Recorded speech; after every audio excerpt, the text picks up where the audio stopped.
तो जो BJP ruled states हैं वहाँ, और ख़ासतौर पर यूपी के अंदर जब वो जाते हैं तो वो तो इसीलिए बैठे हैं कि कोई भी चीज़ इस तरह की हो, ख़ासतौर पर उसमें मुस्लिम्स के खिलाफ अगर है तो उसमें इमीडिएटली उसको रजिस्टर कर लेते हैं। सीधी बात है। वो कहते नहीं बेचारे, उसकी कुछ सुनने को तैयार नहीं। तो जब सुप्रीम कोर्ट का जज टेलीफोन करके कह रहा है तब जाकर के उसको वहां से जेल से छोड़ा जा रहा है, वरना जेल से छोड़ ही नहीं रहे थे। वो कह रहे। नमस्कार, आदाब दोस्तों, हिंद वॉइस में आपका स्वागत है। मैं हूं इकराम। हमारे साथ हैं एडवोकेट ZK फैजान साहब। अक्सर हमारे चैनल पर आते हैं और किसी न किसी मुद्दे पर हम इनसे बात करते हैं।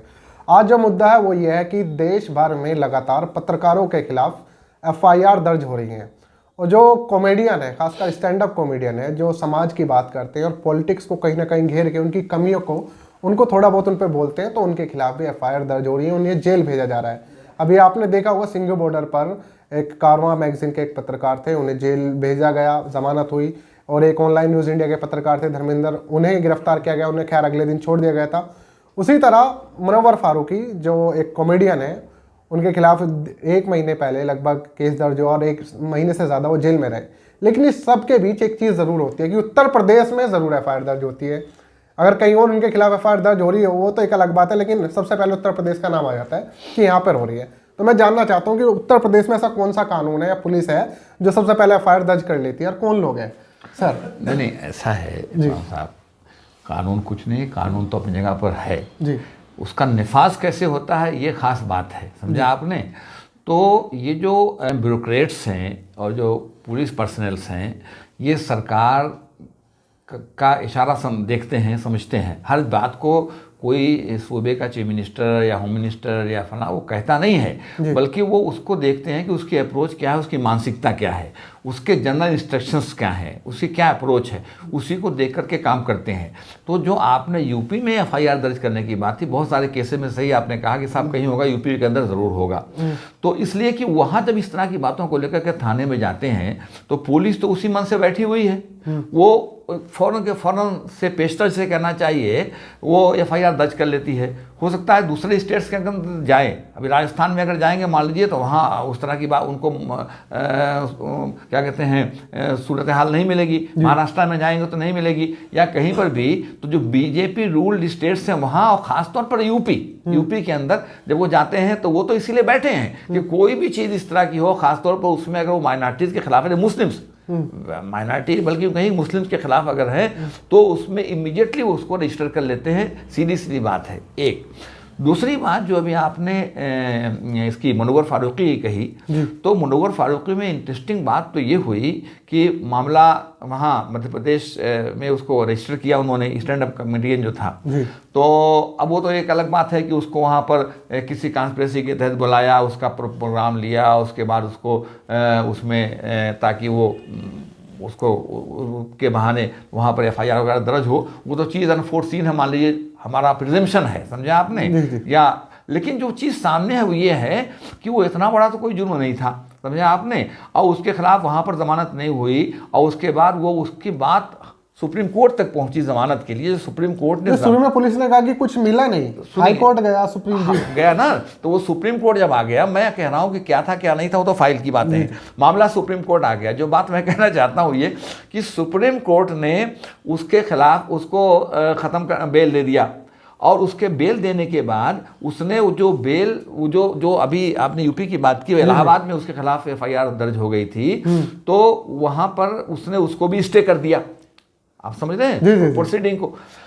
इतना होने के बावजूद भी सुप्रीम कोर्ट के इस तरह क्लियर कट आर्डर के बावजूद भी जो वेबसाइट पे डिस्प्ले हो जाता है, मेंशन किया जाता है, डिस्प्ले होता है, डाल दिया जाता है जो भी टेक्निकल वर्ड है, तो उसके बावजूद भी उसको नहीं छोड़ा जा रहा था। वो कह रहे थे कि वहाँ की कोर्ट ने, इलाहाबाद की कोर्ट ने प्रोटेक्शन वारंट इशू किया है और जेल अथॉरिटी ने उसको छोड़ने से इनकार कर दिया। अच्छा। और नतीजा ये हुआ कि सुप्रीम कोर्ट के जज को खुद टेलीफोन, आज मैं अखबार में देख रहा था कि सुप्रीम कोर्ट के जज ने टेलीफोन करके कहा वहाँ के मजिस्ट्रेट से कि भाई तुमने ये देखी नहीं है, वेबसाइट चेक नहीं की है, वेबसाइट पे हमने उसको स्टे कर दिया है। वो कहते नहीं बेचारे, उसके कुछ सुनने को तैयार नहीं। तो जब सुप्रीम कोर्ट का जज टेलीफोन करके कह रहा है तब जाकर के उसको वहां से जेल से छोड़ा जा रहा है, वरना जेल से छोड़ ही नहीं रहे थे। वो कह रहे थे इलाहाबाद का प्रोटेक्शन वारंट है। इसे आप किस तरह से देख रहे हैं, ये क्या है, मतलब सुन नहीं रहे हैं कानून के, सुप्रीम कोर्ट का ऑर्डर तक नहीं माना जा रहा? नहीं,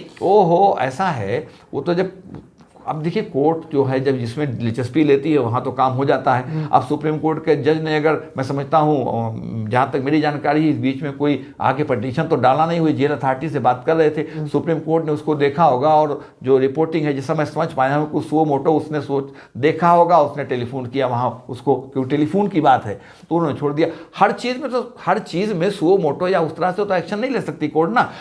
होता क्या है, एक एक्शन को अगर आपने नो कर दिया, उसके खिलाफ रेमेडी हासिल करने के लिए, उसको अंडू करवाने के लिए आपको एक सर्टेन प्रोसीजर के तहत आना पड़ेगा। हर आदमी तो इस पोजीशन में नहीं है कि अभी विद इन नो टाइम मालूम हुआ कि साहब सुप्रीम कोर्ट पहुंच गया।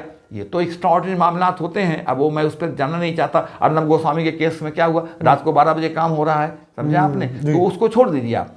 लेकिन ये कि एक वो भी माहौल देखते हैं ना। देखिए ऐसा है, अदालत में जो लोग बैठे हुए हैं, जजेस जो लोग हैं, चाहे वो लोअर कोर्ट हो और चाहे सुप्रीम कोर्ट हो, वो हमारे आपके बीच से निकल के आते हैं, इंसान वो भी है ना।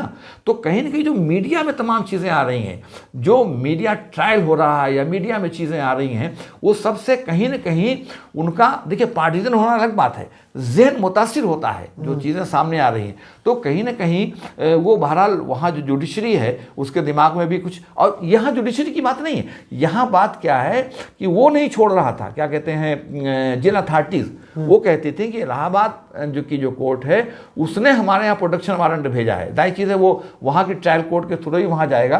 तो इसलिए जज ने उनको फ़ोन करके कहा कि भाई ये क्या हो रहा है, तुम सुप्रीम कोर्ट पे की वेबसाइट पे जाकर के देखो, इस आर्डर में हमने ये बात कही है और उसको क्यों नहीं, तब उसको विद इमीडिएटली छोड़ा। भाई सुप्रीम कोर्ट सर एक चीज़ और देखने को मिली है, मैं आपसे पूछना चाहूँगा, जैसे एक कॉमेडियन हो गया या पत्रकार हो, ऐसे मामलों में खासकर पुलिस इस तरह केस जानबूझ के लगाते हैं कि ये लोग बाहर ना आ पाए, जबकि एक कैदी का, चाहे उसने क्राइम किया है, एक अलग चीज़ है, उसका हक तो होता है ना बेल का, लेकिन पुलिस जानबूझ के अभी हाल फिलहाल कुछ सालों से ऐसे केस जानबूझ के ला देते कि बाहर ना आ पाए। वो पुलिस का जो थिंकिंग बन गई है वो क्यों बन रही है? नहीं, ओहो, पुलिस की थिंकिंग यूँ बन गई है कि मैं तो देखिए ब्यूरोक्रेट्स को जानता हूँ, पुलिसमैन को जानता हूँ, जिससे मैंने कहा वो ये देखते हैं, समझा आपने। मैं एक ब्यूरोक्रेट की बात कर रहा हूँ मिसाल के तौर पर, इस तरह की मेरे पास तो 25 मिसालें हैं, लेकिन वो भवना जी के साथ था, मैं तो जो फाइनेंस मिनिस्टर थे उनके मैं रायची से बहुत करीब था, और मैं वो ब्यूरोक्रेट कहने लगा, एक दिन ऐसी बात होने लगी, कुछ मैंने इस तरह की बातें की, कहने लगा फैजान साहब हम तो साहब का मूड देखते हैं। साहब का मूड अगर किसी चीज़ को चाहता है, किसी के खिलाफ मान लीजिए है, समझा आपने, तो हम तो उसको ये जुमला है मैं बता रहा हूँ, उसने कहा कि हम तो साहब का मूड देखते हैं, अगर हमको पता चल जाए कि साहब इसको पसंद करते हैं तो हम तो उसके पैर पकड़ लें। ये जुमला उसका मैं कोट कर रहा हूँ। और हमको ये पता चल जाए कि साहब इसको से नफरत करते हैं तो हम उसको धक्के मार के गेट से बाहर कर दें, घुसने न दें। तो वो खाली ये देखते रहते हैं कि यानी मौजूदा सत्ता का जो सत्ताधारी जो है, आप ये कहना चाह रहे हैं, मैं समझ रहा हूँ जी। मैं भी यहाँ पे एक कोट करना चाहूंगा, उसके बाद हम अपनी बात खत्म। अभी ये सारे के सारे ब्यूरोक्रेट और सारे के सारे लोग, अभी सरकार बदलेगी ना तो उसकी तरफ हो जाएंगे। यही समझा, यानी कि रूलिंग पार्टी का रोल निभाएगा, इनका रवैया बदल जाएगा जी, समझा, इनकी अप्रोच बदल जाएगी। तो इसलिए ये सारी चीज़ें हो रही हैं। बहुत बहुत शुक्रिया सर, आपने इस चीज़ पर अपनी रोशनी डाली, और फिर किसी और एपिसोड में मुलाकात होगी। अभी के लिए दीजिए इजाज़त।